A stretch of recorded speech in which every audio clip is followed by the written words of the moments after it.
By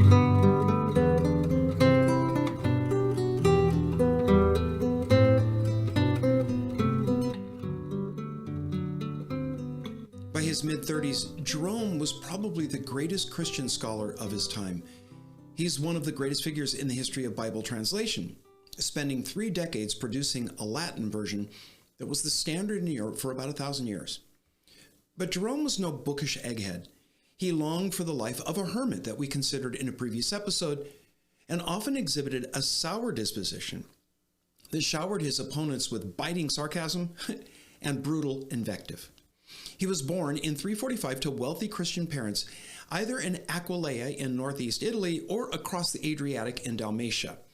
His given name was Eusebius Hieronymus Sophronius, a far cry from how he's known to history. Around the age of 15, he and a friend went to Rome to study rhetoric and philosophy. He engaged with abandon many of the immoral escapades of his fellow students, and then followed these debaucheries with intense self-loathing. To appease his conscience, he visited the graves and tombs of martyrs and saints in Rome's extensive catacombs. Jerome later said that the darkness and terror that he found there seemed an appropriate warning for the hell he knew that his soul was destined for. This tender conscience is interesting in light of his initial skepticism about Christianity. That skepticism began to thaw when he realized that what he was experiencing was the conviction of the Holy Spirit. His mind could not hold out against his heart, and he was eventually converted, then baptized at about the age of 19. Then he moved to Trier in Gaul, where he took up theological studies and began making copies of commentaries and doctrinal works for wealthy patrons. Jerome then returned to Aquileia, where he settled into the church community and made many friends. Several of these accompanied him when he set out in 373 on a journey through Thrace and Asia Minor to northern Syria. It seems that this was a time of some kind of plague, because at Antioch, 2 of his companions died, and he became seriously ill. During this illness, he had a vision that led him to lay aside his studies in the classics and devote himself to God. He plunged into a deep study of the Bible, under the guidance of a church leader named Apollinaris.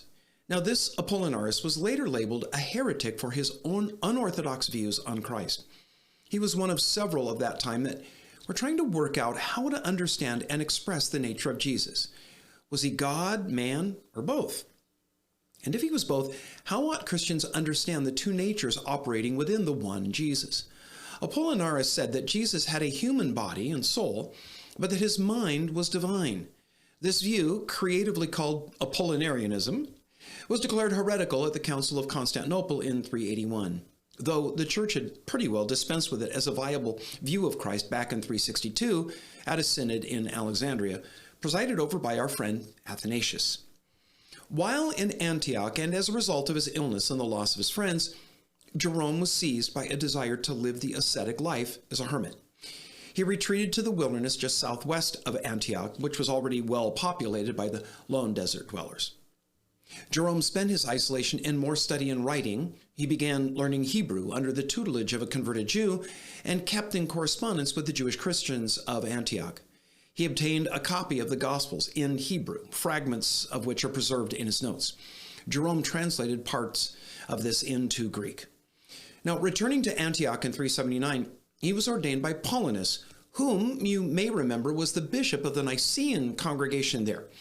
This is the bishop and church that was supported by Rome when the Arian church in Antioch was taken over by a new, also Nicene pastor named Meletius. Instead of the 2 churches merging, because the cause of their division was now removed, they became political front lines in the battle for supremacy between Rome and Constantinople. Church politics, you've got to love it.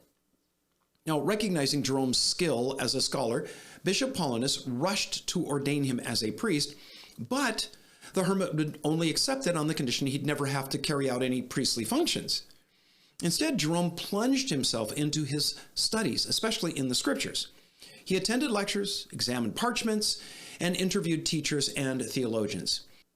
He went to Constantinople to pursue study under the Cappadocian Father Gregory of Nazianzus, who you may remember helped to articulate an orthodox and biblically consistent expression of the Trinity. Jerome spent 2 years in the eastern capital and then was asked by Paulinus back to Antioch to accompany him to Rome, so the whole issue over who the rightful bishop in Antioch was. Now, Paulinus knew that Jerome would make a mighty addition to his campaign, and indeed he was. Pope Damasus I was so impressed with Jerome that he persuaded him to stay in Rome. For the next 3 years, Jerome became something of a celebrity at Rome. He took a prominent place in most of the Pope's councils. At one point, his influence over the Pope was so great, he had the audacity to say, "Damasus is my mouth." He began a revision of the Latin Bible based on the Greek manuscripts of the New Testament. He also updated the Book of Psalms that prior to that time had been based on the Septuagint, a Greek translation from the Hebrew.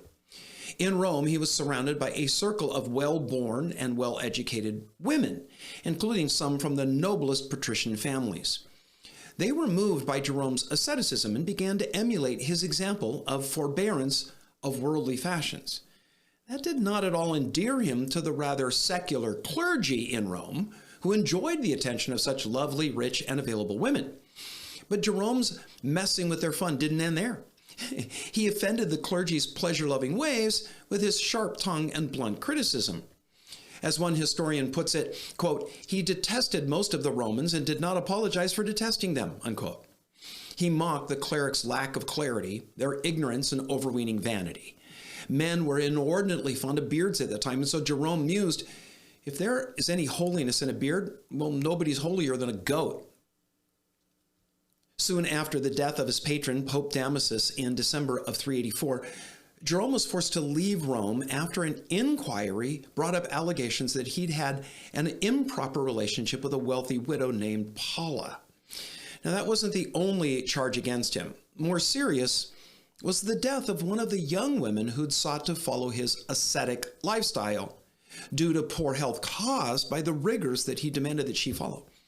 Everyone could see how her health declined for the few months that she followed his lead.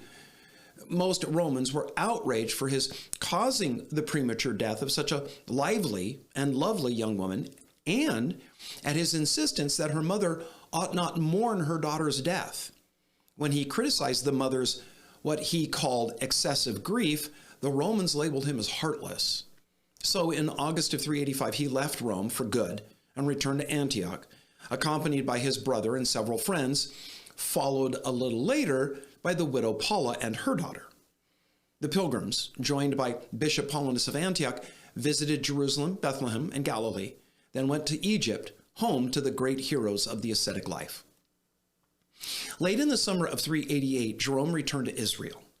A wealthy student of his had founded a monastery in Bethlehem and asked him to administer it. This monastery included 3 cloisters for women and a hostel for the pilgrims. It was there that he spent the last 34 years of his life. He finished his greatest contribution, begun in 382 at Pope Damasus's instruction, and that was a translation of the Bible into Latin. Now, the problem wasn't that there wasn't a Latin Bible. The problem was that there were too many of them, and they varied widely in accuracy. Damasus said, quote, "If we're to pin our faith to the Latin texts, it's for our opponents to tell us which, for there are almost as many forms as there are copies. If, on the other hand, we are to glean the truth from a comparison of many, why not go back to the original Greek and correct the mistakes introduced by inaccurate translators and the blundering alterations of confident but ignorant critics, and further, all that has been inserted or changed by copyists more asleep than awake," unquote.